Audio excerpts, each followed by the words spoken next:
জন্মাষ্টমী উপলক্ষে রাজধানীতে ঢাকেশ্বরী জাতীয় মন্দিরে আলোচনা সভায় বক্তব্য রাখছেন সেনাপ্রধান জেনারেল ওয়াকারুজ্জামান। আমরা সরাসরি যুক্ত হচ্ছি সেখানে। সামনের সোনালী দিনগুলো দেখতে চাই।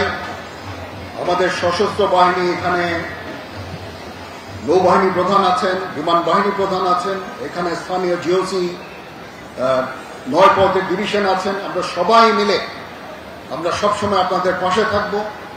সারা বাংলাদেশে সশস্ত্র বাহিনী ডিপ্লয় আছে, আমরা সবসময় আপনাদের পাশে থাকব।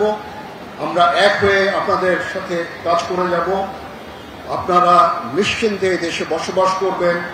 আপনাদের যত ধর্মীয় পরব আপনারা উদযাপন করবেন, আনন্দ উদযাপন করবেন। আমরা একসাথে এই আনন্দ ভাগাভাগি করে নিব। আজকে এই জন্মাষ্টমীতে ভগবান শ্রীকৃষ্ণের যে আদর্শ, সেই আদর্শ এই স্থান থেকে সব জায়গায় ছড়িয়ে পড়ুক এবং এই আদর্শের ভিত্তিতে আমরা সুন্দরভাবে এই দেশে এবং একসাথে আমরা বাস করব। অনেকক্ষণ ধরে আমরা কথা বলছি, একই কথা বারবার আমি বলতে চাচ্ছি না। আমি জানি আপনারা অধীর আগ্রহে অপেক্ষা করছেন। একটা সুন্দর মিছিল হবে।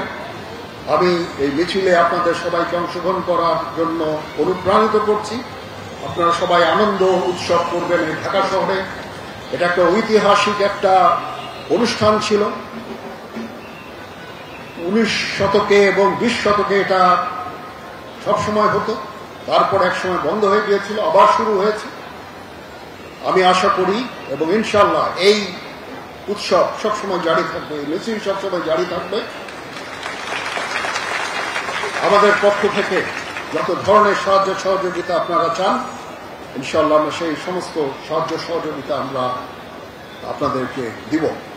এখানে প্রিন্ট এবং ইলেকট্রনিক মিডিয়ার ভাই বোনেরা আছেন, তো ওনারা অনেক কষ্ট করে আমাদের এই সমস্ত সম্পূর্ণ প্রোগ্রামটা কভার করছেন। ওনাদের প্রতিও কৃতজ্ঞতা। ওনাদের মাধ্যমে সারা বাংলাদেশে এই অনুষ্ঠানটা সুন্দরভাবে ছড়িয়ে পড়ছে।